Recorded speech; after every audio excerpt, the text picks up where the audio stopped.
Bom dia, irmãos. A graça e a paz do nosso Senhor esteja conosco nessa manhã. Gostaria de ler alguns versículos com os irmãos, iniciando aqui em Efésios, versículo 1. Apenas recapitulando para os irmãos a minha sugestão nessas duas sessões que teremos juntos, pensando e meditando nesse salmo. Ensina-nos a contar nossos dias para que alcancemos coração sábio. O objetivo de contarmos nossos dias é para que o nosso coração se encha de sabedoria, sejamos sábios diante do Senhor. E fazendo essa ligação com Eclesiastes 8:5, lá se diz que o coração do sábio conhece o tempo e o modo. Então, o que eu convido os irmãos a refletirem seria um pouco esse caminho. Senhor, ensina-nos a contar nossos dias, para que ao alcançar um coração sábio, eu consiga entender o tempo em que eu vivo e eu consiga entender o modo em que eu devo viver. Então, ontem nós falamos um pouco sobre conhecer o nosso tempo, conhecer o tempo em que estamos vivendo, o que em breve há de acontecer neste mundo e como o Senhor espera que nós respondamos a Ele. E nessa manhã, então, se o Senhor permitir, gostaria de trazer alguma contribuição sobre nosso modo de viver. Efésios 4, versículo 1. Rogo-vos, pois, eu, o prisioneiro no Senhor, que andeis de modo digno da vocação a que fostes chamados. Filipenses capítulo 1, versículo 27. Filipenses 1, versículo 27. Vivei acima de tudo, por modo digno do Evangelho de Cristo. Colossenses capítulo 1, versículo 10. A fim de viverdes de modo digno do Senhor, para o seu inteiro agrado. 1 Tessalonicenses, capítulo 2, versículo 12. Exortamos, consolamos e admoestamos, para viverdes por modo digno de Deus, que vos chama para o seu reino e glória. Vamos agora para Jeremias, capítulo 7.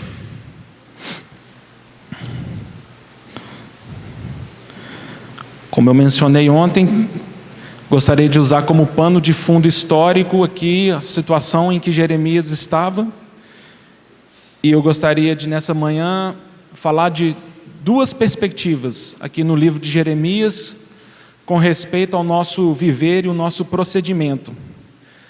Penso eu que quando eu olho para o meu coração, quando eu olho para a minha fé, existem algumas ciladas que eu, com algum costume, eu acabo caindo neles. E gostaria de compartilhar com os irmãos dois perigos que nós temos de uma construção, de um entendimento mental que nós podemos ter equivocados. Quando nós falamos de viver de um modo digno, quando nós falamos que o sábio conhece o modo, penso eu que nós não deveríamos cair na armadilha de fazermos aqui 10 pontos e listarmos as coisas que você deveria fazer. Porque a perspectiva da vida cristã, ela não é mecânica, como vimos ontem, ela não é automática, ela é uma experiência de mudança de natureza, o que a teologia chama de uma coisa ontológica. O Senhor Deus, quando nos salvou, Ele não fala para você e para mim agora assim, olha, você agora tem que se esforçar e agora você tem que trabalhar e dar o seu melhor para mim. A perspectiva do Senhor na cruz do Calvário e a salvação que nos alcançou diz: você, homem caído, não pode me oferecer coisa alguma. A carne para nada aproveita. E aí nós falaríamos para o Senhor: e agora, então, o que eu faço? Aí o Senhor fala: você vai nascer de novo, e um novo homem surgirá dentro de você. E por meio desse novo homem, você viverá em novidade de vida. Essa é a mudança, e é o que transforma o cristianismo numa proposta completamente diferente de qualquer religião que existe no mundo. Porque toda proposta de religião ou de se relacionar com um Deus ou com uma entidade superior, ela convida o homem a se melhorar, ela convida o homem a se autodesenvolver. O Senhor Deus perfeito fala para nós que tudo aquilo que pode gerar em nós vida eterna e pode produzir coisas perfeitas para um Deus perfeito, precisa ser originado no próprio Espírito dele em nós. Então, o convite do Senhor para nós, quando nós estudamos e falamos de viver de um modo digno, ele não é natural, ele não é humano. Ele é descobrirmos qual é o caminho que nos leva para o Gólgota, o caminho que nos leva para o Calvário. E ali o nosso velho homem é crucificado, e esse novo homem que nós recebemos quando cremos no Senhor Jesus, ele tem um caminho para servir a Deus. O desafio para nós é gigante, é enorme, porque o nosso velho homem é bem teimoso. E as vitórias do passado não garantem a vitória do futuro. E as experiências de sucesso de ontem não me dão provisão a uma resposta correta para o Senhor hoje. Então essa luta nossa para nos submetermos ao senhorio de Cristo, ela é diária. E nós então começamos a nos confundir às vezes com a religião. Começamos a nos contentar com a externalidade e reduzimos nossa experiência de vida cristã a um conjunto de regras que eu vou começar a seguir, um padrão e conduta que é muito parecido com o das outras pessoas, em que eu reúno, e nós ficamos ali então protegidos pela aparência, protegidos por alguns mecanismos que nós desenvolvemos de nos absolver. Mas, irmãos, pensem bem, quando o Senhor ele é assunto aos céus, em Atos capítulo 1, versículo 8, quando ele empodera os seus apóstolos, os seus discípulos, ordenando-os que eles aguardassem que do céu desceria o Espírito, que daria poder para eles serem testemunhas do Senhor Jesus. E no versículo 9, o Senhor é elevado às alturas. Quando nós olhamos para trás, isso em Atos 1:9, e quando nós olhamos para frente em Apocalipse 11 ou Apocalipse 19, quando o Senhor Jesus desce dos céus e estabelece seu reino nessa terra, nós, igreja do Senhor, estamos vivendo justamente nessa janela do tempo. Nós estamos vivendo justamente um tempo em que o Senhor Jesus, como cabeça, ele fala para nós: testemunhem de mim, vivam de uma forma digna a vocação que vocês foram chamados, conheçam o meu evangelho, experimentem a minha proposta de humanidade, vivam em novidade de vida que é absolutamente transformador e diferente da proposta do reino dos homens. A nossa dificuldade é que no reino do Filho do seu amor, aonde nós fomos transportados, a legislação desse reino, os valores desse reino são completamente diferentes do reino desse mundo. Então é no reino do Senhor que ele vai dizer para nós que o maior é o menor. É no reino do Senhor que ele vai nos dizer que o rico é o pobre, que melhor dar do que receber. É no reino do Senhor que o Senhor Jesus, na noite em que foi traído, ele fala para os seus discípulos: aprendei de mim, a minha coroa é de espinhos e o meu cetro é uma toalha. Aprendei de mim, se eu estou lavando os pés de vocês, vocês também devem aprender a lavar os pés uns dos outros. Aprendei de mim, porque o sinal que o meu reino e os meus discípulos devem dar a essa terra é o amor.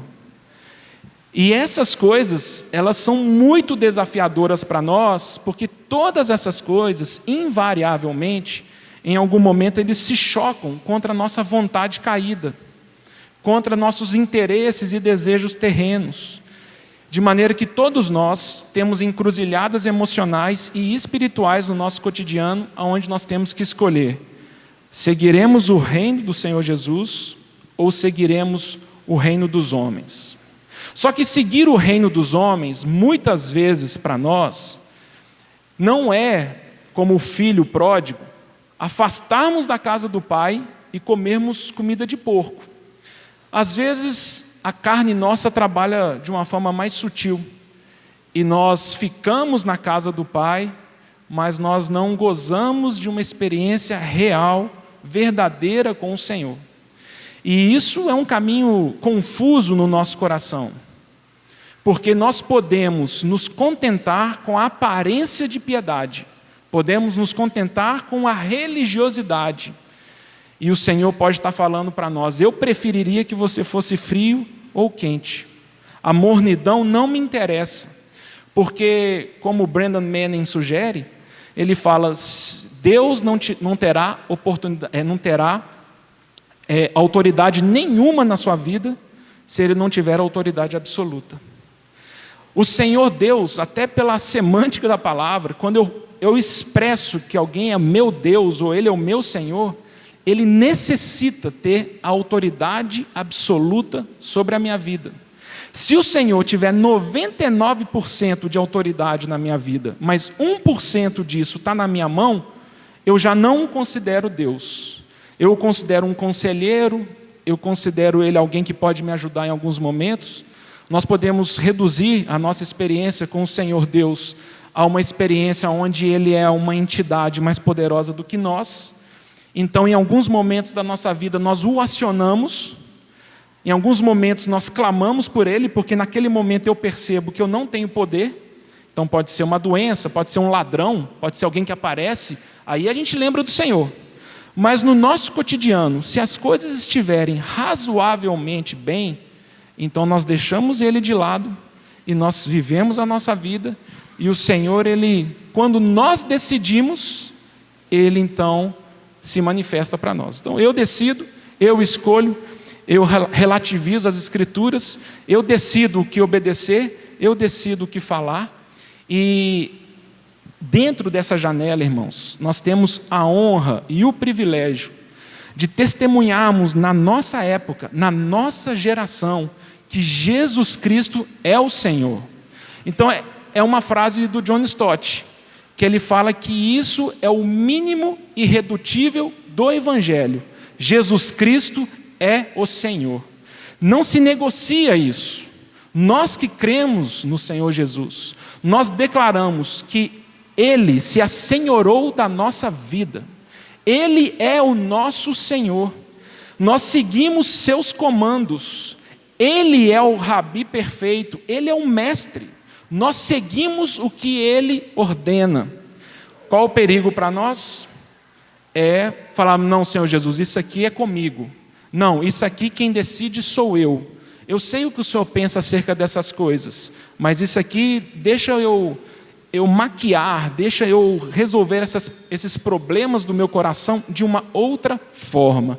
Então, irmãos, nessa janela do tempo, em que o Senhor Jesus Ele quer se manifestar para o seu marido, para o seu filho, para o seu vizinho, para o seu colega de trabalho, por meio de você, porque você é um embaixador do reino dele, nós podemos perder a oportunidade, podemos perder a bênção de, enquanto o Senhor não se tornou ainda o rei de fato sobre esse mundo, nós não damos esse testemunho na nossa história, porque o Senhor Jesus é rei já de direito.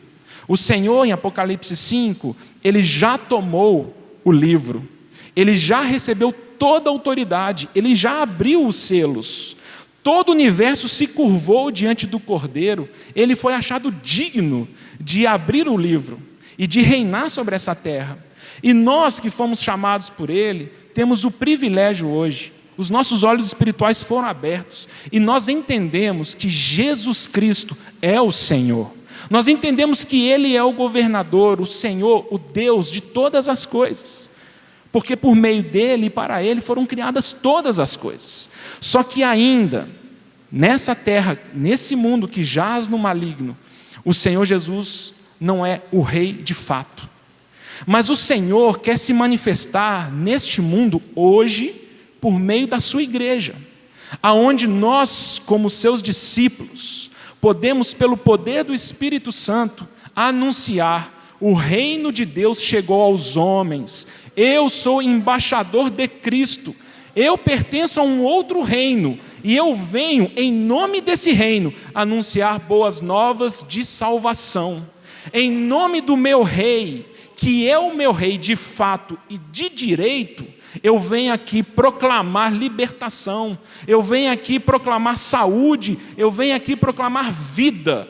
Eu pertenço a um outro rei, e Ele me deu poder, por meio do seu Espírito Santo, de ser testemunha dEle. Temos esse privilégio, irmãos, porque quando o Senhor Jesus se manifestar visivelmente, quando Ele descer dos céus e reinar sobre a terra, será um outro momento. Nós poderemos servi-lo como todas as nações o verão.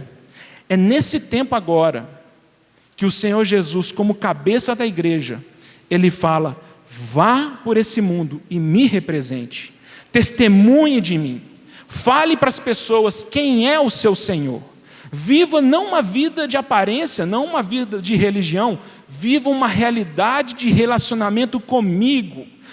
Tudo que você venha fazer, faça para a minha glória, coma para a minha glória, jogue futebol para a minha glória, trabalhe para a minha glória, namore para a minha glória, sirva para a minha glória, mas seja feito para a minha glória. Eu sou o seu Senhor, você me pertence, e nós temos essa bênção, essa graça do Senhor, de testemunharmos dEle em todo o tempo. E eu gostaria nessa manhã de falar para os irmãos de 2 perigos que nós temos aqui, usando Jeremias como pano de fundo. Jeremias, capítulo 7, versículo 1. Palavra que da parte do Senhor foi dita a Jeremias: põe-te à porta da casa do Senhor e proclama ali esta palavra, e dize. E aí o Senhor começa a falar, e no versículo 8, o profeta Jeremias, em nome do Senhor, fala: eis que vós confiais em palavras falsas, que para nada vos aproveitam. Que é isso?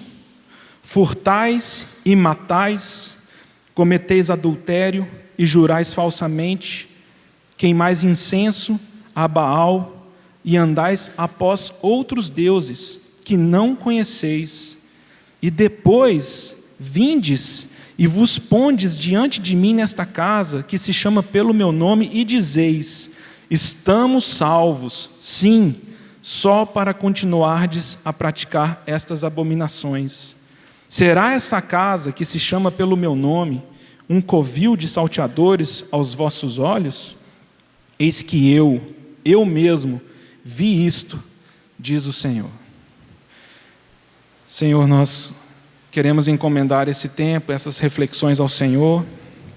Ô Senhor, com muito desejo que o Teu propósito nas nossas vidas seja próspero, Senhor.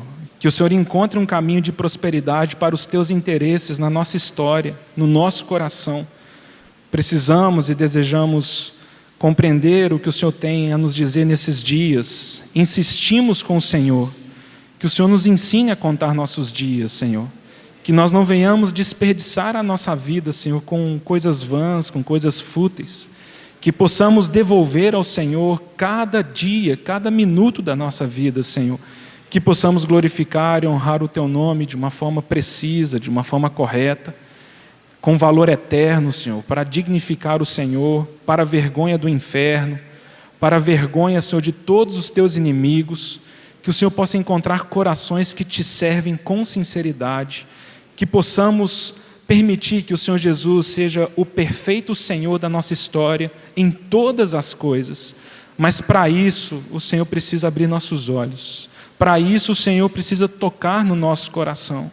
Para isso, a Tua palavra precisa penetrar as nossas armaduras, Senhor. Rogamos Tua graça, então, que o Senhor nos abençoe e fale aos nossos corações. Em nome do Senhor Jesus. Como vimos ontem, Jeremias ele começa o seu ministério profético no 13º ano do reinado do rei Josias. O rei Josias ele vem trazendo um avivamento impressionante da parte do Senhor, porque depois que o rei Manassés, que reinou 55 anos sobre Judá, trazendo uma profunda apostasia, uma absoluta falta de referência nas coisas do Senhor, muito rapidamente, só 2 anos, o filho dele Amon reina, e aí existe uma revolta no reino, eles matam Amon, mas também colocam seu filho para reinar em Jerusalém. Como Amon morreu muito novo, o reino dele foi curto, Josias se viu nessa situação de começar a reinar com apenas 8 anos de idade. E o rei Josias reina 31 anos em Israel.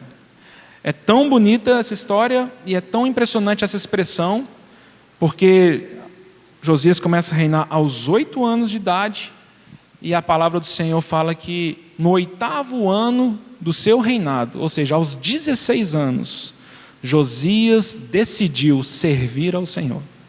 Aos 16 anos, Josias ele começa a buscar e perguntar para Deus como e o que ele deveria fazer. 4 anos se passam, porque as coisas do Senhor não são muito instantâneas, às vezes a gente acha que tudo é muito imediato. Josias começa a se curvar diante de Jeová, de Deus, e começa a perguntar para ele, e após 4 anos, o Senhor Deus começa a orientar Josias a restaurar o templo, a eliminar as abominações em Jerusalém, a destruir os ídolos, e Josias então ele começa esse processo de restauração do testemunho em Jerusalém. Só que nos impressiona, não sei você, mas me impressiona o que nós estamos lendo aqui em Jeremias capítulo 7. Porque o povo de Jerusalém, então, eles começam a voltar a cultuar ao Senhor. Eles começam a voltar a oferecer sacrifícios. Josias estabelece novamente a Páscoa. Josias ele começa a estabelecer aquelas coisas que o Senhor havia ordenado pela lei.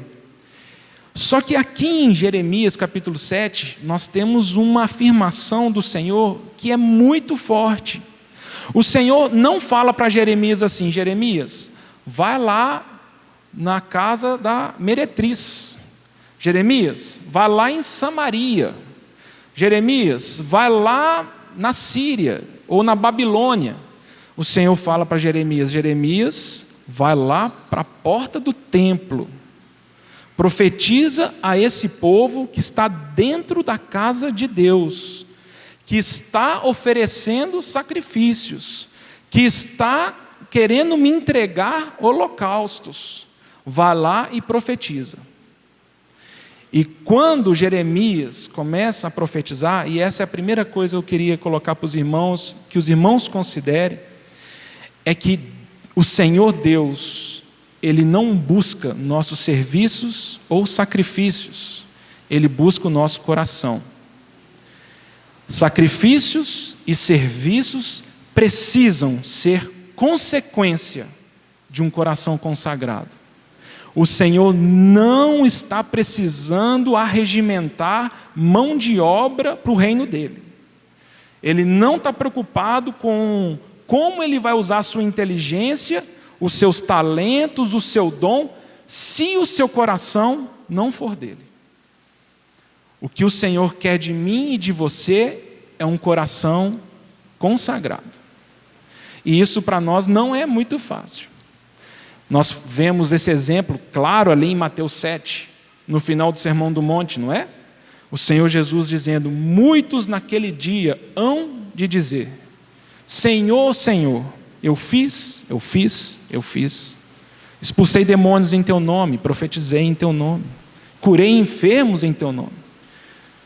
E o Senhor fala: apartai-vos de mim, vocês viveram uma vida ilegal. Eu não fui o Senhor. Vocês fizeram muitas coisas, mas o que eu mais quero de você, você não me deu, que é o seu coração. Nós servimos, nós incluímos o Senhor Deus nos nossos propósitos, mas o nosso coração nós não entregamos a Ele. Lembre-se de Provérbios 23, 26. Filho meu, dá-me o teu coração. Eu ousaria em dizer isso para os irmãos, que se você perguntasse para o Senhor Deus hoje, falar: Senhor, o que o Senhor quer de mim? Eu acho que o Senhor falaria para mim e para você: filho meu, dá-me o teu coração.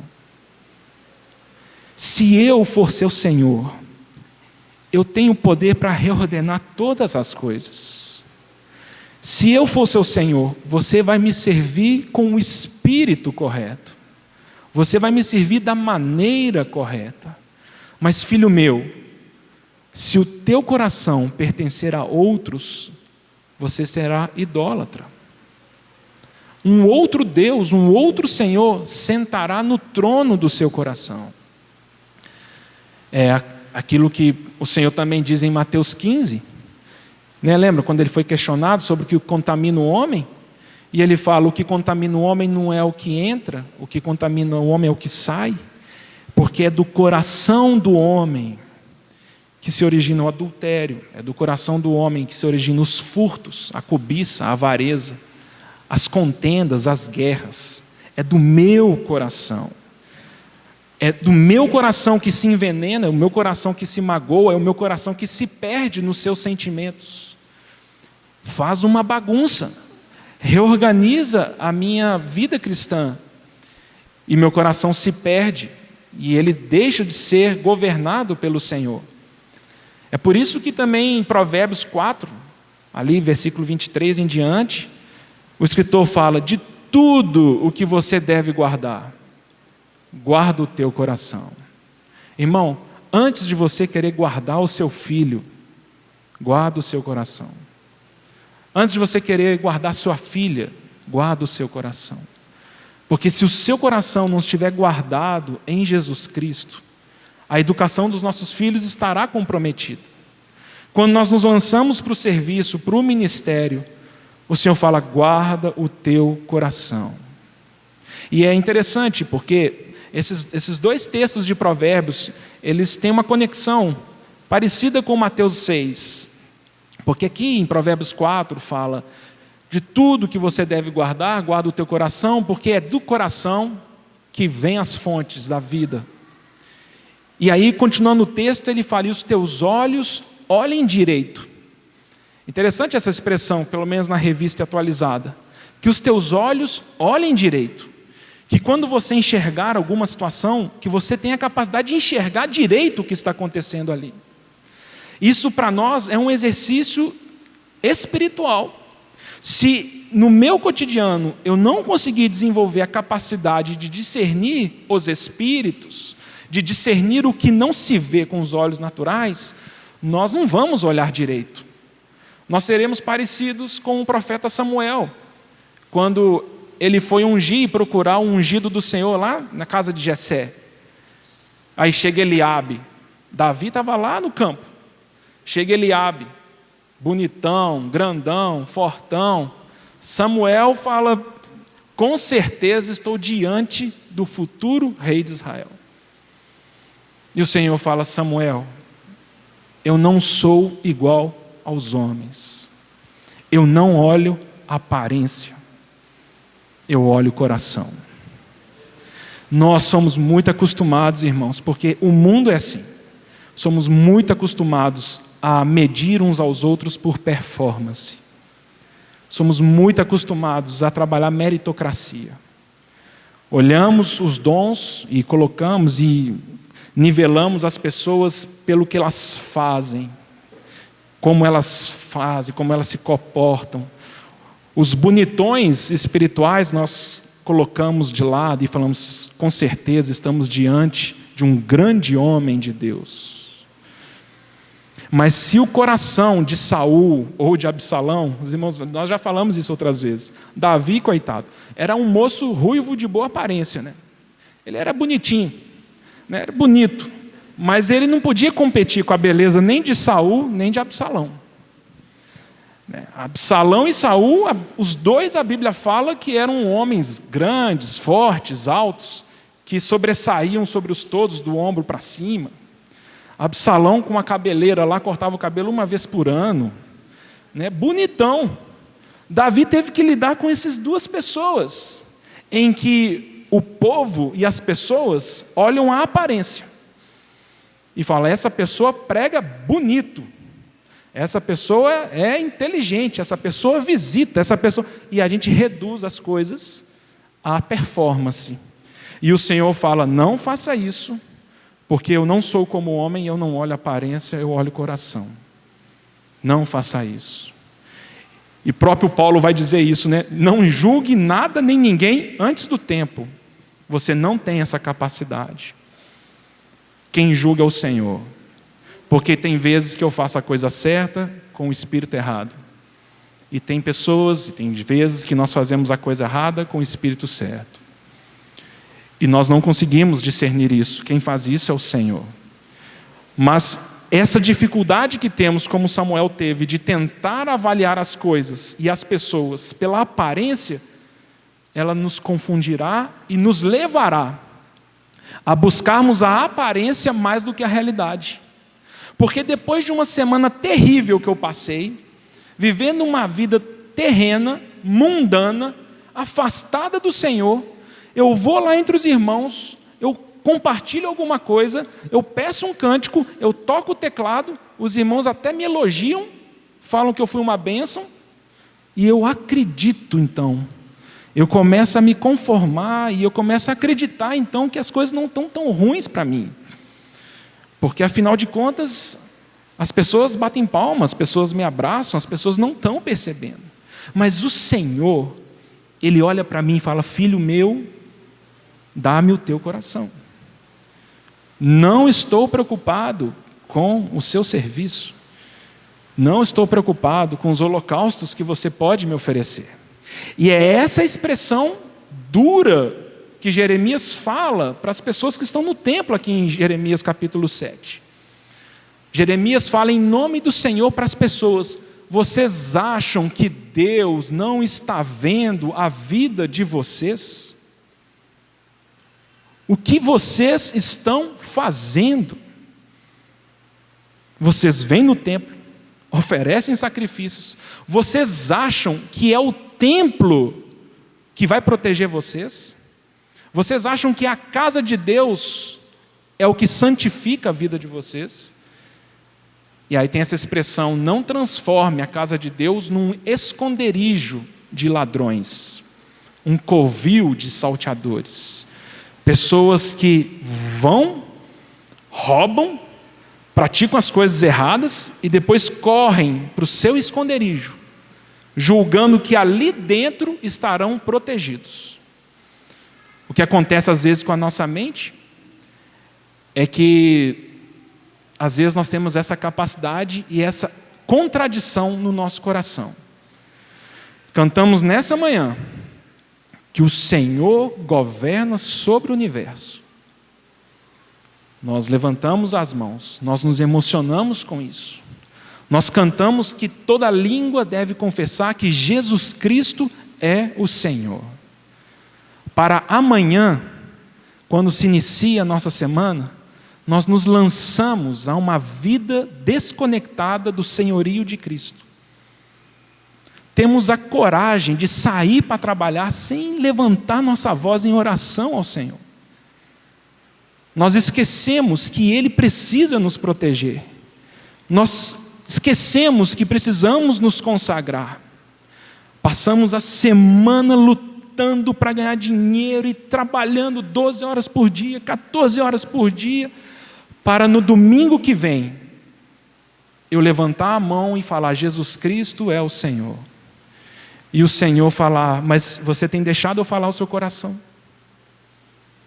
Você me perguntou o que eu tenho achado das conversas que você tem com seus colegas? Você já me perguntou o que eu tenho achado dos seus vícios, dos seus costumes, do seu entretenimento, de como você administra seus recursos? Você perguntou para mim essas coisas? E Jeremias aqui fala para o povo: o que vocês estão fazendo? Essas coisas devem ser secundárias. O Senhor quer o nosso coração. Você está achando que o Senhor não está vendo a sua vida? Você realmente está achando? Falo isso para os jovens toda vez que eu tenho estado com os jovens. Nós não somos o que falamos, nós somos o que fazemos. Nós não somos o que falamos. Então, poderíamos fazer assim. Chegasse uma pessoa agora aqui e falasse assim: Pablo, no que você acredita? Quais são os seus valores? Quais são as coisas importantes na sua vida? Aí na hora que eu fosse abrir a boca para falar, um anjo do céu descesse e falasse: não, Pablo, vamos fazer o seguinte, não precisa falar não. Nós vamos mostrar o filminho da sua semana para essa pessoa. E ela vai concluir quais são os valores da sua vida. E aí poderia passar a minha semana para essa pessoa.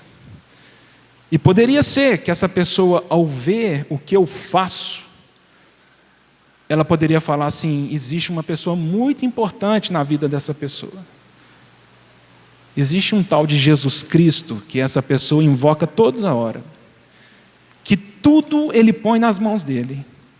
Que tudo ele pergunta para esse tal de Jesus. Que ele não faz nada sem que esse Jesus o abençoe. Que ele não faz nada sem perguntar: Senhor Jesus, o que o Senhor quer que eu responda? O que o Senhor quer que eu fale? O que o Senhor quiser? Ou se não, ao ver minha história, ao ver o que eu faço, ele vai falar: esse cara ama futebol, só fala disso, vê futebol o dia todo, corre para casa para ver Netflix, para ver seriado. Eu acho que ele gosta um pouco dos filhos dele, porque ele tira umas 2 horas por semana para brincar com eles, e enfim. Irmãos, você e eu não somos o que falamos, nós somos o que fazemos. E o Senhor, Ele quer ganhar nosso coração. E Ele quer quebrar essa maldição da hipocrisia, da aparência que nos satisfaz, da aprovação do homem e não da aprovação de Deus. O Senhor quer romper com o nosso contentamento de termos uma boa fama entre os nossos. Nós deveríamos e nós temos que desejar que quem testemunha e testifica de nós é o próprio Senhor. Ele que tem que nos aprovar. O que fazemos, fazemos para Ele. Ele é o nosso governador. Aquele que governa o universo. Ele pode falar para mim e para você: mas por que eu não posso governar o seu coração? Me diga isso. Você cantou hoje de manhã: o meu reino é justo, é fiel, eu sou cheio de amor, eu sou cheio de bondade. Por que então você não me dá seu coração? Você tem desconfiado dos meus pensamentos de vida para você? Você tem ouvido outros deuses, outros senhores? Você tem acreditado no que Hollywood fala? Você tem acreditado no que a televisão fala? É isso mesmo? Seu padrão, seu status de vida é definido pela Rede Globo? É isso mesmo? Você se sente melhor ou pior dependendo do carro que você tem? Dependendo da marca de roupa que você tem? É isso mesmo? O seu coração pertence a quem? Filho meu, dá-me o teu coração. Permita que eu transforme você num ser humano como eu desejo que o ser humano seja. Aí nós falamos: Senhor, então como eu devo ser? E Ele vai nos apontar seu Filho Jesus Cristo. Sermos como o Senhor Jesus é. Esse é o modo. viver uma vida digna para honrar aquele que nos comprou com seu sangue, devolver a Ele a nossa vida, porque Ele nos deu vida eterna, Ele ser o Senhor dos nossos dias, tudo seja feito para a glória dEle. E não é de se estranhar, porque quando o Senhor Jesus vem à terra, Ele usa essa expressão e Ele nos lembra que o que aconteceu com Jeremias ali na época de Jeremias também aconteceu quando o Senhor Jesus veio à terra. Quando o Verbo se faz carne, quando Deus encarnado entra na história da humanidade, quando Deus, o Filho de Deus, o próprio Deus, vem sobre os homens, Ele olha o templo, Ele olha o costume religioso e Ele quer destruir isso. E Ele joga as mesas no chão, os cambistas, Ele começa a destruir as coisas, soltar os animais, as pombas, e Ele menciona Jeremias 7. Ele fala: vocês estão transformando a casa de Deus num esconderijo para ladrões, porque vocês não têm entendido que Deus quer nosso coração. O Senhor não se satisfaz com nada menos do que o nosso coração. Por isso que o preço do discipulado do Senhor Jesus é radical e o seu custo é total. Se você ama seu filho mais do que a mim, você não pode ser meu discípulo. Se você ama seu marido, sua mãe, se você se ama mais do que a mim, você não pode ser meu discípulo. Porque quando olhamos para o Senhor, o convite dele é de uma consagração plena, total. Senhor Jesus, o que o Senhor quer de mim? Eu quero o seu coração. Ué, mas se eu te der o meu coração, o que fica minhas vontades? Morre. E os meus desejos? Morre. E os meus sonhos? Morrem. Você vai começar a viver os meus desejos, as minhas vontades e os meus sonhos. Te chamei para ser um sinal do meu reino, não para ser um cristão mundano, carnal, confuso, contraditório. Te chamei para você sinalizar que o reino de Deus chegou entre os homens. E todos os seus valores e toda a sua conduta precisa ser coerente com o reino de Deus. Aí nós olhamos para isso e nós temos que tomar uma decisão. Precisamos escolher. Porque, como Lincoln falou ontem, nós temos um grave problema. É difícil para nós permitirmos que a palavra de Deus fale aos nossos corações. Então, como algum irmão já disse, nós lemos a palavra de Deus, mas nós não permitimos que a palavra de Deus nos leia. Nós não permitimos que a palavra de Deus prescrute, esquadrinhe o nosso coração. Então nós lemos a palavra de Deus, o Senhor traz instruções para nós, e elas passam pelo nosso olho, e nós não temos a capacidade, como o Lincoln falou ontem, de meditar. Eu sugiro para os irmãos esse exercício. Lembrem do MDO. Meditar, discernir e obedecer. E não é fácil para nós esse exercício. Meditar. Tempos a sós com a palavra de Deus. E ler a palavra de Deus para falar assim: Senhor, fala o meu coração pela tua palavra. E quando a palavra de Deus me fala sobre como eu devo me relacionar com o meu próximo, eu quero meditar nisso, Senhor. E ao meditar, eu oro a Ti que Teu Espírito me dê capacidade de discernir o que está acontecendo no meu coração. Quando nós oramos pelos nossos inimigos, não é esse esforço? Senhor, eu quero meditar, porque eu tenho um coração, eu tenho sentimentos que eu percebo que esses sentimentos não vêm dos céus. Isso não pode vir do Senhor. Senhor, o que está acontecendo comigo? Eu não tenho paz. eu não tenho amor, eu perdi a alegria, tudo fruto do Espírito. Senhor, o que está acontecendo comigo? E ao meditar e a palavra do Senhor iluminar nosso coração, que tenhamos a capacidade de discernir. E ao discernir, vem o mais difícil: obedecer. E é muito triste para nós, irmãos, quando o Senhor nos fala, nós sabemos que temos que obedecer, nós não obedecemos e tentamos buscar plano B, plano C, alternativas.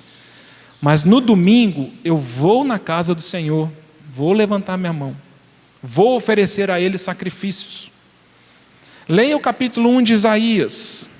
Que palavra dura do Senhor: não tenho prazer nos vossos sacrifícios. Se vocês orarem, eu não ouvirei. O que vocês têm me oferecido sobe como uma fumaça nos meus olhos. Eu não tenho prazer nisso. Porque nós começamos a reduzir nossa experiência com o Senhor em sacrifícios que eu tenho que oferecer a Ele. Essa é uma das quebras de paradigma que o Senhor Deus tenta trazer a Israel. Os irmãos lembram lá em Isaías 40? Vocês querem me oferecer sacrifícios? Quem eu sou? Que tipo de sacrifício você pode me oferecer que vai me satisfazer? Eu que peguei e medi os mares na concha da minha mão. Quando hoje à noite a gente olhar para os céus e as estrelas nos céus, o Senhor chama todas elas pelo seu nome, porque é grande o seu poder, e Ele mediu os céus com um palmo da sua mão. Quem é você para me oferecer alguma coisa? Se você pegar toda a madeira lá do Líbano e pegar todos os animais e fazer um grande holocausto, não me serve para um holocausto.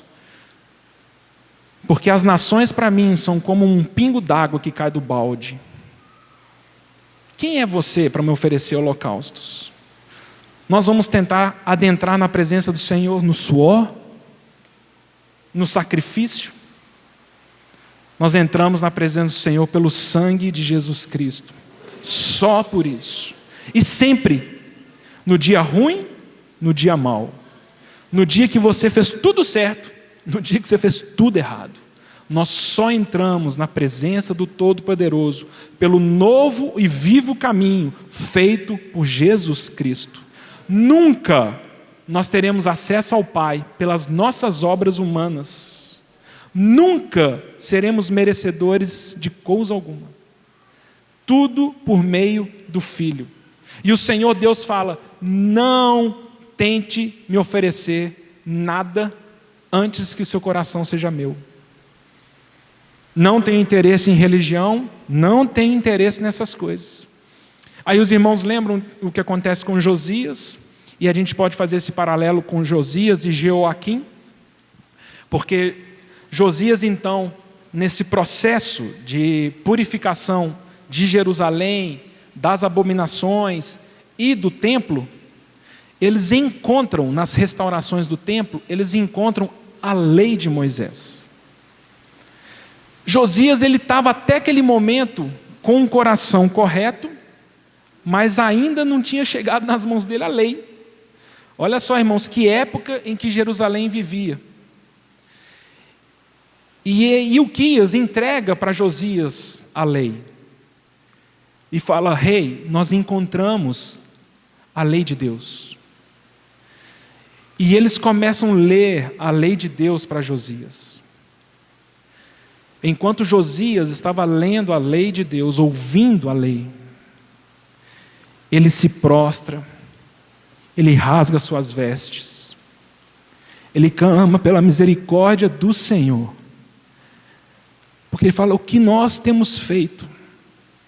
Olha como Deus pensa e idealizou a nossa vida, e olha o que eu tenho vivido.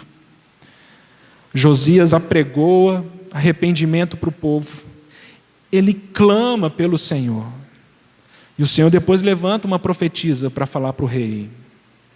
Falou: rei, você agiu corretamente, E fazendo esse paralelo, nós temos depois Jeoaquim, né? Então vem Josias morre, vem Jeoacás, aí vem Jeoaquim, em que Jeremias usa Baruque para profetizar contra Jerusalém.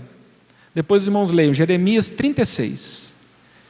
E é interessante porque o povo ouve as ameaças, ouve a palavra de Deus e ficam impressionados.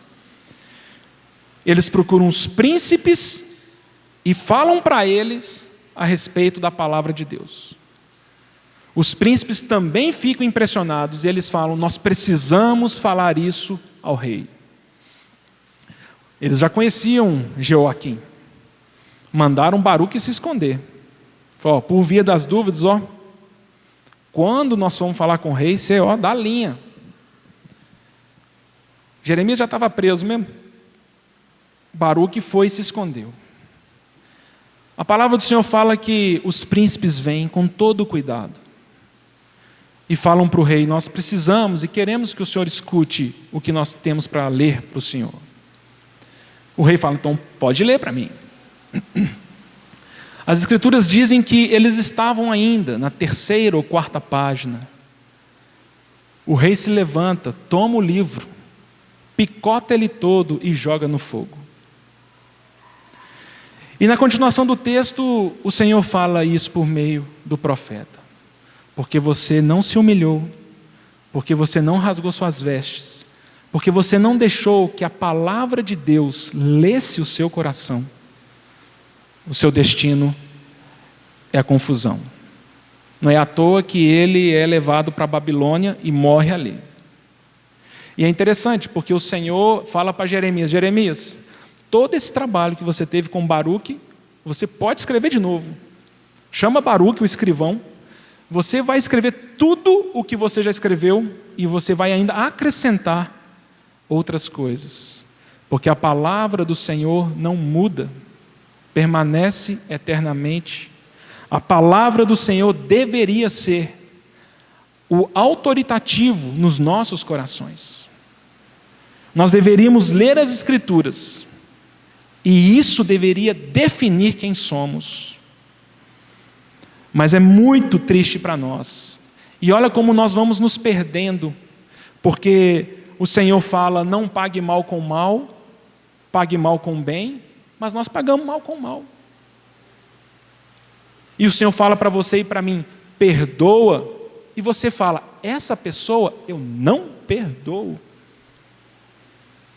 O Senhor fala: busque, procure em primeiro lugar o meu reino e a minha justiça. E eu e você falamos: não vou buscar o seu reino em primeiro lugar, eu tenho filhos para criar, eu tenho esposa, eu tenho sonhos, eu tenho faculdade, eu tenho isso. E o Senhor fala para nós: então você não tem entendido os meus comandos.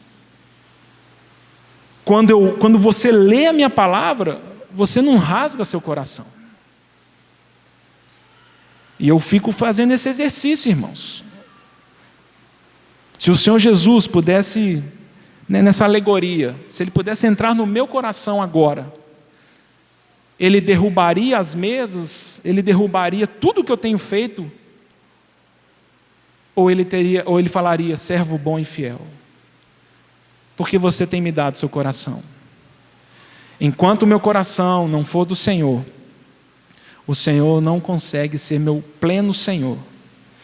E para nós é muito difícil termos a capacidade de entendermos essas questões com sinceridade. E a minha oração é que o Senhor sensibilize a gente mais a isso, de que eu e você tenhamos tempo diante do Senhor. Deixa o WhatsApp longe do quarto, deixa o telefone longe do quarto, avisa sua mãe, avisa seu marido: essa hora é uma hora minha e do Senhor, e eu quero meditar na sua palavra, eu quero ouvir o que o Senhor tem a dizer para mim. E à medida que Ele for falando ao meu coração, Ele vai começar a me trazer discernimento nas coisas. E se eu obedecer a palavra do Senhor, Ele encontra um caminho de mudança e transformação na minha vida. E o outro exemplo, irmãos, muito rápido, que eu gostaria de falar, é Jeremias capítulo 18. Versículo 1. Palavra do Senhor que veio a Jeremias dizendo: Dispõe-te e desce à casa do oleiro, e lá ouvirás as minhas palavras. E aí o Senhor começa a falar, dizendo: Desci à casa do oleiro, e eis que ele estava entregue à sua obra sobre as rodas, como o vaso que o oleiro fazia de barro se lhe estragou na mão, tornou a fazer dele outro vaso, segundo bem lhe pareceu. Então Jeremias vai para a casa do oleiro e ele vê essa cena, um oleiro trabalhando um vaso, esse vaso se estraga na mão dele, o oleiro então pega esse barro, desfaz o vaso, amassa de novo e começa a fazer um novo barro, um novo vaso. Aí então vem a palavra do Senhor, versículo 5, versículo 6, não poderei eu fazer de vós como fez este oleiro, ó casa de Israel? Diz o Senhor: eis que, como barro na mão do oleiro, assim sois vós na minha mão, ó casa de Israel. Versículo 12, mas eles dizem, o povo diz, não há esperança, porque andaremos consoante os nossos projetos, e cada um fará segundo a dureza do seu coração maligno. Então, versículo 1 do capítulo 19, assim diz o Senhor: vai, compra uma botija de oleiro e leva contigo alguns dos anciãos do povo e dos anciãos dos sacerdotes. Sai ao vale do filho de Inom, que está à entrada da porta do oleiro, e apregoa ali as palavras que eu te disser. Versículo 10, então quebrarás a botija à vista dos homens que foram contigo, e lhes dirás: assim diz o Senhor dos exércitos, deste modo quebrarei eu este povo e esta cidade, como se quebra o vaso do oleiro que não pode mais refazer-se. A segunda coisa que eu queria colocar para os irmãos considerarem, nesse desafio que nós temos de como nós devemos viver nessa terra, como nós devemos responder ao Senhor no nosso cotidiano. A primeira é a urgente necessidade de permitirmos que o Senhor toque e governe nossos corações. A urgente necessidade dele santificar nossas vontades, nossos pensamentos, nossos valores. E a segunda coisa que eu queria convidar os irmãos para considerarem, me parece, no meu coração, serve como um refrescar, uma palavra de renovo, uma palavra de encorajamento para prosseguir. Porque se os irmãos repararem aqui o que acontece aqui quando Jeremias capítulo 18 está dizendo para o povo, é que a crítica do Senhor ao povo ali em Jerusalém não era o fato do vaso ser lindo, perfeito e maravilhoso. O Senhor não critica o seu povo pelo fato deles não serem perfeitos. A crítica do Senhor a eles é o endurecimento que não permite o Senhor trabalhar. Então, quando Jeremias vai para a casa do oleiro, ele vê essa cena de um vaso que se estraga, mas que o oleiro não o desampara e não o esquece. O oleiro continua querendo trabalhar esse vaso. O problema de Israel é que Israel se endureceu de tal forma que ele falava: Senhor Deus, em mim o Senhor não toca. Eu vou fazer as coisas do meu jeito. E aí o Senhor leva Jeremias, no capítulo 19, leva Jeremias, pega um vaso, leva ele lá no vale dos filhos de Inom e manda quebrar esse vaso. E o Senhor fala: é isso que eu faço com as pessoas que não permitem que eu trabalhe sobre elas. Um vaso que não é possível mais ser refeito, e ele foi feito mal feito, ele tem que ser quebrado e jogado fora. Penso eu que existe uma aplicação muito bonita, uma figura muito bonita aqui em Jeremias 19, porque o Senhor envia Jeremias lá no vale dos filhos de Inom. Os irmãos lembram, o vale dos filhos de Inom ele ficou muito conhecido em Israel, porque foi o local que os israelitas e depois os judeus escolheram para oferecer sacrifícios a Moloque, o deus que exigia vida de crianças. É lá nesse vale, onde nesse vale existia um alto, tipo um platô um pouquinho mais alto, que era chamado de Tofete. Foi em cima desse platô que os judeus colocaram um altar para Moloque. Inclusive Manassés, a Bíblia fala claramente que Manassés ofereceu e sacrificou seus filhos a Moloque nesse local. O Vale dos Filhos de Inom tornou-se um lugar maldito. Imagina, as crianças não poderiam ser mortas para depois serem jogadas na fornalha. As crianças eram jogadas vivas na fornalha, porque era assim que Moloque exigia o sacrifício. E para evitar o choro e as dores, eles tocavam músicas e tocavam tambores, de maneira que todo o povo ali de Jerusalém, porque o vale fica encostado em Jerusalém, todo o povo, quando escutava os tambores e quando escutava esses sons, sabiam que crianças estavam sendo oferecidas ao deus Moloque. No processo de restauração que Josias começa a implantar e estabelecer em Jerusalém, uma das coisas que Josias fez foi: nunca mais os filhos de Israel oferecerão sacrifícios a Moloque no Vale dos Filhos de Inom. Então, 2 Reis 23:10 fala que Josias profana aquela região. E como que ele profana aquele vale? Ele transforma aquele vale no lixão de Jerusalém. Aquele vale, ele pegou carniça de animal, pegou o lixo e jogou lá dentro. Jogou lá. De maneiras que ninguém poderia mais usar aquele local para fazer nada, porque ali virou um lixão. Inclusive, com o tempo, pessoas indigentes, pessoas que não tinham condição financeira de serem enterradas, pessoas que não tinham uma tumba, eles eram jogados ali. Um bicho morto, o lixo orgânico, eles jogavam nesse local. E por causa do cheiro e por causa de todo o estrago que um ambiente desse pode gerar, os judeus, eles jogavam enxofre, jogavam outros sais para diminuir o odor da putrefação, e eles também jogavam fogo para incinerar e para queimar o lixo. De maneira que aquela região, ela virou um tipo muito claro para nós de inferno. Ali é uma figura muito clara de inferno. E para os judeus era muito clara essa figura, que aquela região, aquele vale, era um local de perdição. Esse vale, o Vale dos Filhos de Inom, a palavra grega para eles é Geena, aonde chegamos no Novo Testamento e muitas das nossas versões traduz como inferno.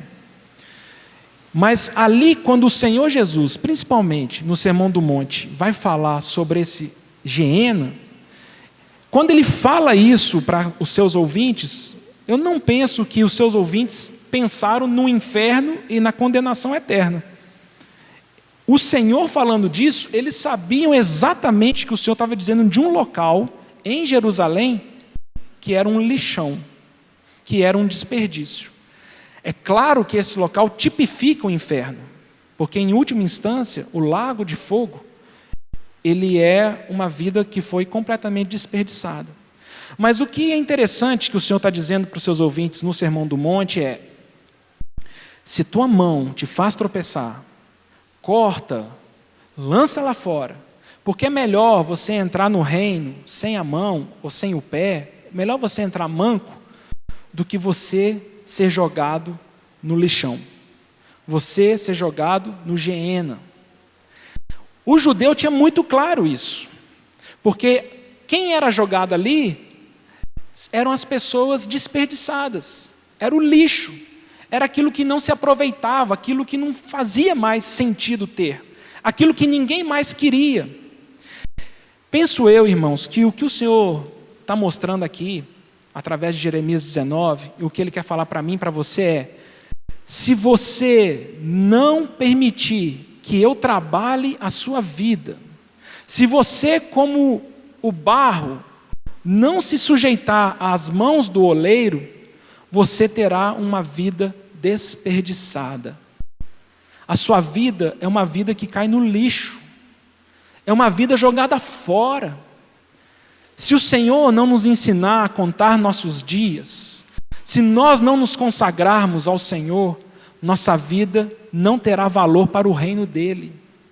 Eu posso terminar minha vida nessa terra aos 80 anos, aos 90 anos, eu posso ter montado a maior empresa do mundo, eu posso ter ficado milionário, eu posso ter vivido regaladamente nessa terra, mas espiritualmente o Senhor fala: você foi um vaso não tratável, você foi jogado no lixo, você jogou fora seus dias na terra, correndo atrás do vento, buscando em futilidades vida. E é interessante essa comparação, porque um oleiro, quando vai moldar o barro, o que ele faz? Ele joga água no barro para amolecer o barro, para formá-lo da forma que ele quer. E aí nós podemos fazer esse comparativo com Cantares, aonde o Espírito Santo vai nos dizer: tudo debaixo do sol é vaidade. Uma vida debaixo das coisas dessa terra é vaidade. E o que o sol faz? Seca o barro. E o vaso pode ser secado e se transformar num vaso ou num objeto que não é a forma que o oleiro deseja. Os irmãos se lembram no começo de Cantares, quando a sunamita fala isso para o seu noivo, fala assim: não repares por eu estar queimada, porque eu fiquei muito tempo debaixo do sol. Porque às vezes, irmãos, nós nos envolvemos tanto com as coisas dessa terra e ficamos tanto tempo debaixo do sol, que nós nos secamos. E quando o Senhor quer pegar e nos moldar e nos modelar, nós não nos sujeitamos.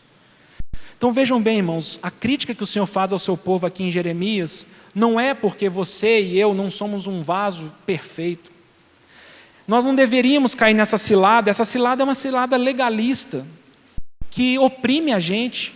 A palavra do Senhor para você e para mim não é que eu e você não temos esperança.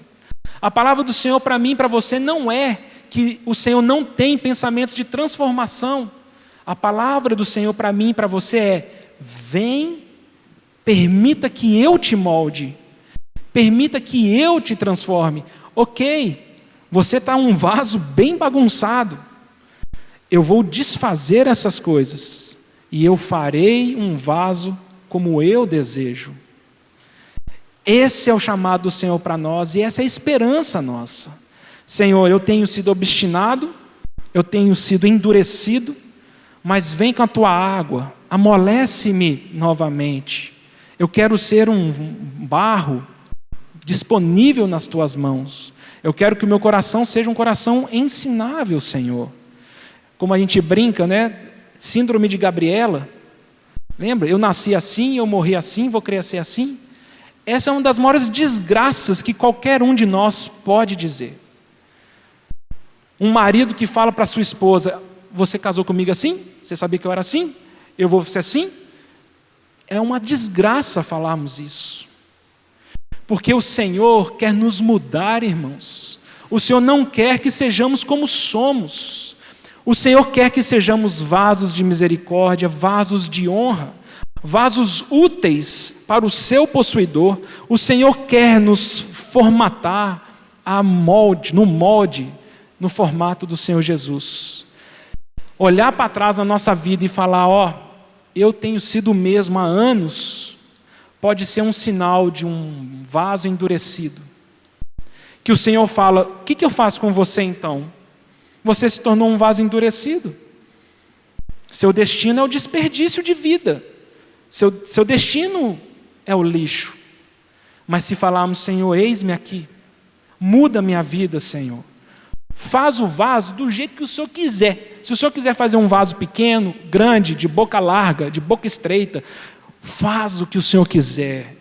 Porque para mim o importante é estar disponível nas tuas mãos. Senhor, tu és o oleiro, eu sou o barro. Molda a minha vida conforme a tua vontade. Faz de mim o teu propósito. Cumpre em mim para que meus dias tenham missão, para que minha vida tenha sentido nos teus propósitos eternos. A crítica aqui não é legalista. Lá em 1 João, João deixa isso tão claro, 3 vezes ele fala isso no capítulo 1. Se dissermos que não temos cometido pecado, nós somos mentirosos. Se dissermos que não temos cometido pecado, nós enganamos a nós mesmos. Irmãos, a questão nossa não é assim, eu sou melhor que você porque eu não tenho cometido pecado. Não, todos nós pecamos. Tiago fala isso, né? Todos nós tropeçamos em muitas coisas.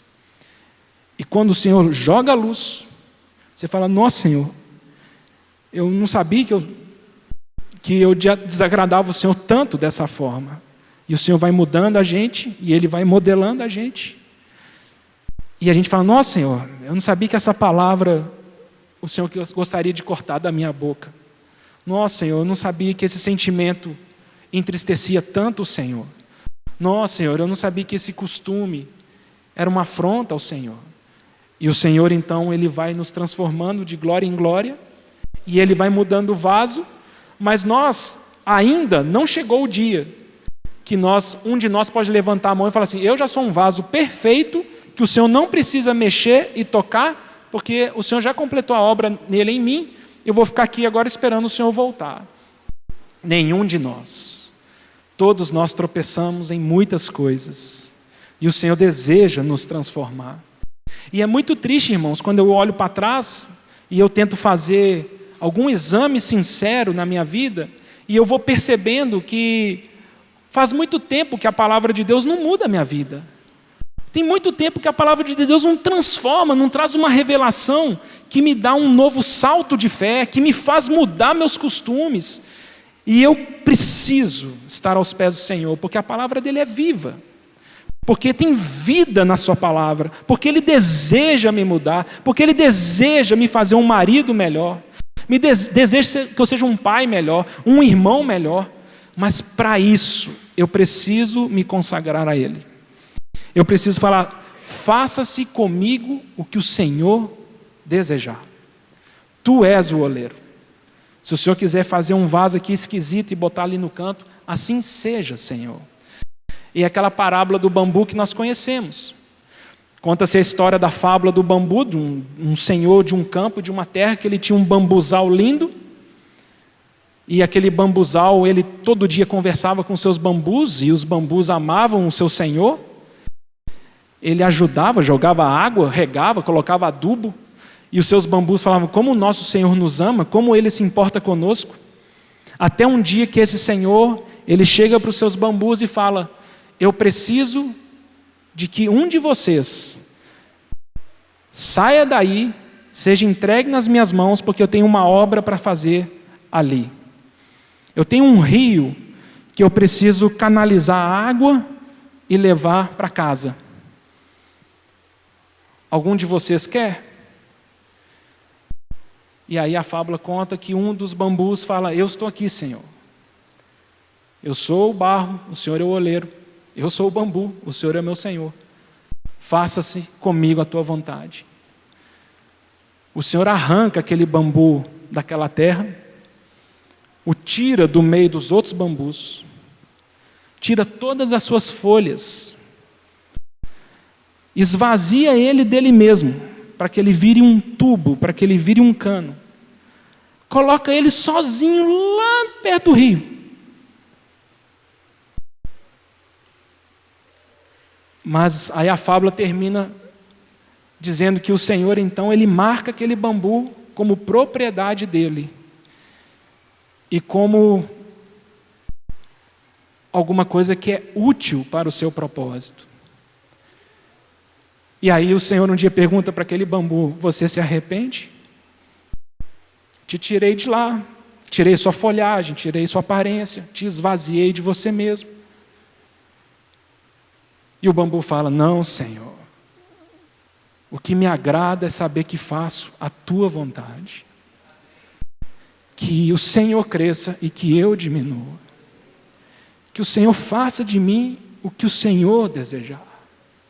Livra-me, Senhor, de toda religião, livra-me de toda aparência. Livra-me, Senhor, de me satisfazer com a opinião do homem.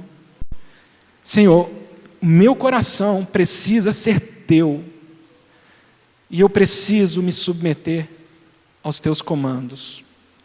Gostaria de terminar com a reflexão lá de João 12, fazer um paralelo muito rápido de Maria e Judas, porque ali, quando Maria, ela vai aos pés do Senhor e pega o vaso, o bálsamo ali, que estava dentro do alabastro, ela quebra aquilo e joga aos pés do Senhor.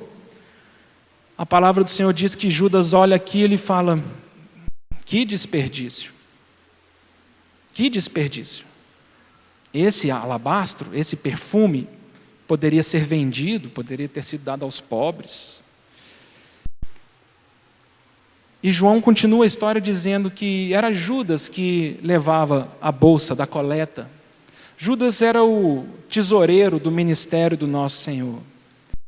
E eu fico pensando nesse paralelo, que eu acho que a nossa história corre esse risco. Porque de um lado nós temos Judas, o Iscariotes, que o Senhor o chama. Ele passa 3 anos e meio convivendo com o Senhor. No meio do ministério do Senhor entre os homens, o Senhor, ele escolhe 12 homens para serem os apóstolos. Judas foi escolhido.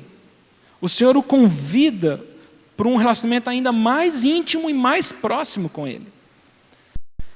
Não sei se Judas era bom de matemática, não sei se Judas era... Mas entre os apóstolos, eles falaram: vamos deixar a administração do dinheiro e dos recursos com Judas.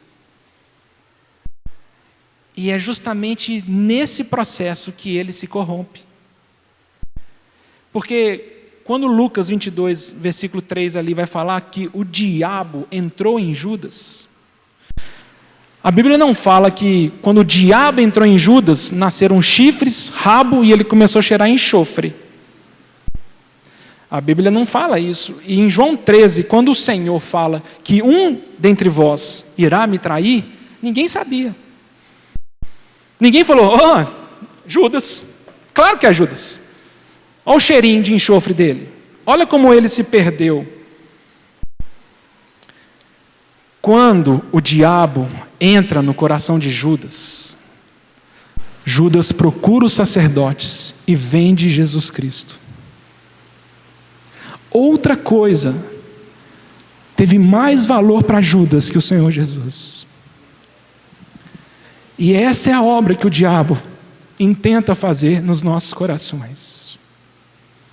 Outras coisas podem ter mais valor que o Senhor Jesus.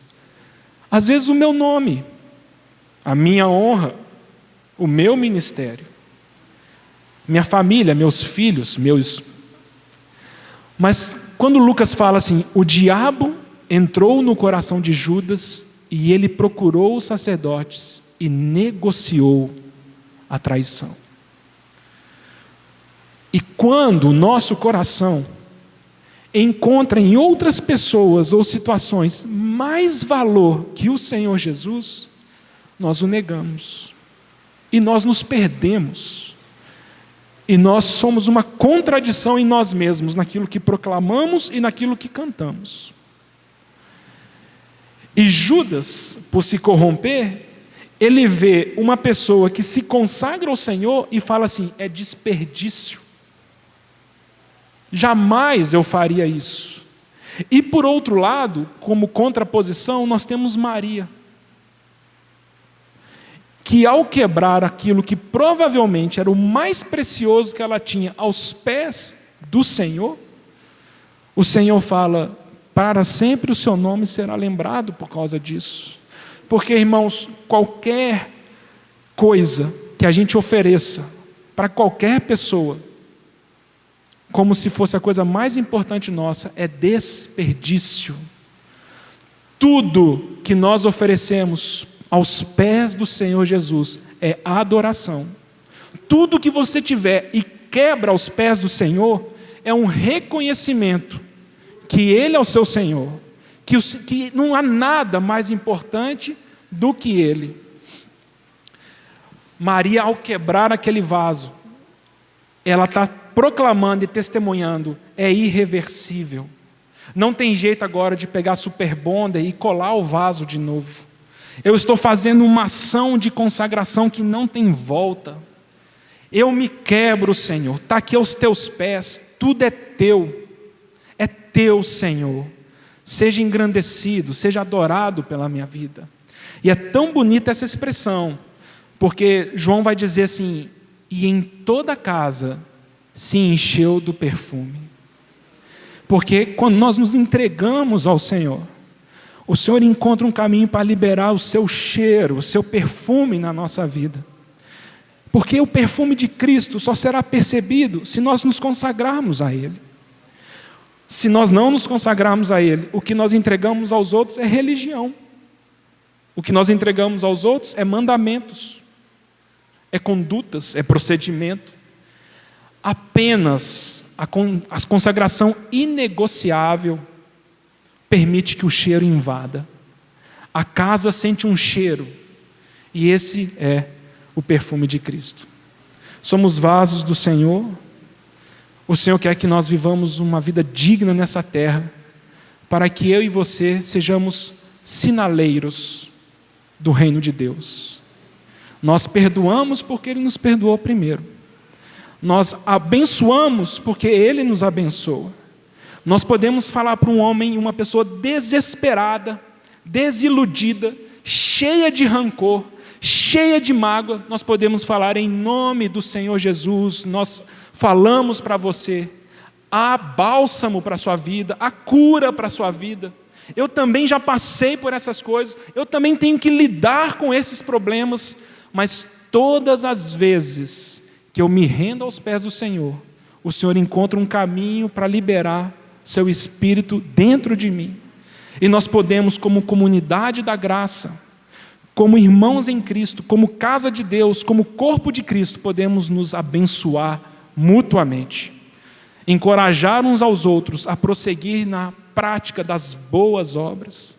Viva de um modo digno do Senhor, porque aquele que vem virá, porque o Senhor voltará, porque Ele está buscando corações. O Senhor não está buscando aparência, o Senhor está buscando corações. E nós vamos olhar para nós e falar assim: mas Senhor, eu sou todo estragado. E o Senhor fala: ótimo, reconheça isso e vem para minhas mãos, porque eu tenho poder e eu desejo te restaurar. Então, irmãos, não caiamos na cilada da perdição, como se nós não tivéssemos uma resposta do Senhor para hoje. Hoje, se ouvirdes a minha voz, não endureçais vossos corações. Nosso problema é o endurecimento. E aí o Senhor não consegue nos moldar, o Senhor não consegue nos tratar. E sabe o que vai acontecer comigo e com você? Se formos cheios de Cristo, se andarmos nessa terra cheios de Cristo, porque nós olhamos aqui uns para os outros, os irmãos me perdoem, não estou vendo ninguém com uma áurea, um brilho diferente. Eu, pelo menos daqui, não estou conseguindo ver alguém que é diferente do outro. Nós vemos isso no dia a dia, é no conviver, é no momento que o vaso cai e quebra um pedaço dele. Mas é isso que fala lá em 2 Coríntios 4, versículo 17. Temos esse tesouro em vasos de barro. E se alguém te quebra, ele pode ver Jesus Cristo. Se o seu marido te quebra, ele pode ver o Senhor Jesus na sua vida. Se seu filho te quebra, ele pode ver o Senhor Jesus em sua vida. Porque esse tesouro que temos habita dentro de nós. E nós podemos permitir que ao Senhor nos quebrantar, Ele pode ser visto, exaltado, adorado. Ele pode trazer arrependimento e exaltação para o nosso Senhor Jesus. Então, minha oração, irmãos, é que o Senhor me ensine a contar meus dias e que eu não desperdice a minha vida. Que eu, por não querer entrar manco, por eu não querer entrar sem uma mão no reino, que eu não seja jogado numa vida desperdiçada, que eu não venha escolher o lixo dessa terra, que eu venha escolher os pés do Senhor Jesus, e falar: Senhor Jesus, o que eu tenho, o que eu sou, está aqui. Pô, faz comigo o que o Senhor desejar. Me dá um coração sábio, Senhor, para que eu te sirva até a tua volta. Me dá um coração sábio, Senhor, para que eu dignifique e glorifique o teu nome. Uma das histórias mais lindas, eu já devo ter contado para os irmãos várias vezes, eu acho ela tão linda, da história do missionário que foi servir ao Senhor numa tribo distante. Eles já sabiam que essa tribo nunca tinha ouvido falar do Senhor, e esse missionário, ele entendeu que tinha que ir para lá, e quando ele chegou nessa tribo, ele entendeu no coração dele, que o Senhor falou para ele assim: você não vai falar nada, você só vai viver. E ele até ficou surpreso com isso. Mas eu me preparei tanto tempo, estudei esse dialeto, estava preparado. O Senhor fala: viva entre eles. A história conta que, depois de alguns anos, esse missionário que viveu a vida toda entre eles morre. E depois chega uma segunda leva de novos missionários ali naquela tribo. E quando esses missionários chegam, eles começam a pregar o evangelho. E eles reúnem a tribo toda e começam a falar assim: nós viemos aqui para pregar em nome de um Deus que se fez homem, que viveu entre os homens, e que ele era cheio de graça, cheio de amor. E enquanto os missionários iam falando, aqueles indígenas começam a chorar. E eles, sem entender direito, falaram: mas... E aqueles índios falam para eles: nós conhecemos essa história. Ele viveu entre nós. Irmãos, o Senhor tem nos chamado para testemunhar dele. Sermos como Jesus Cristo. Lá no seu trabalho, lá na faculdade, aonde você estiver, nós podemos ter o privilégio de testemunhar do Senhor Jesus. Ele nos comprou, somos dele. E ele tem nos dado poder espiritual para servi-lo nesses dias. Romanos 8, 29, irmãos. Aqueles a quem o Senhor predestinou.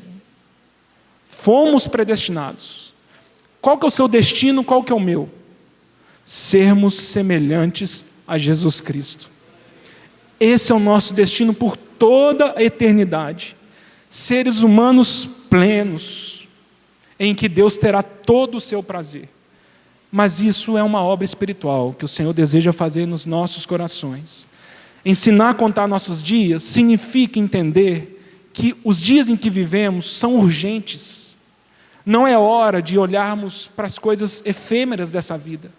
É dias de tribulação e dias que o Senhor deseja te usar para sinalizar o reino dele. Que o Senhor nos fortaleça e nos abençoe.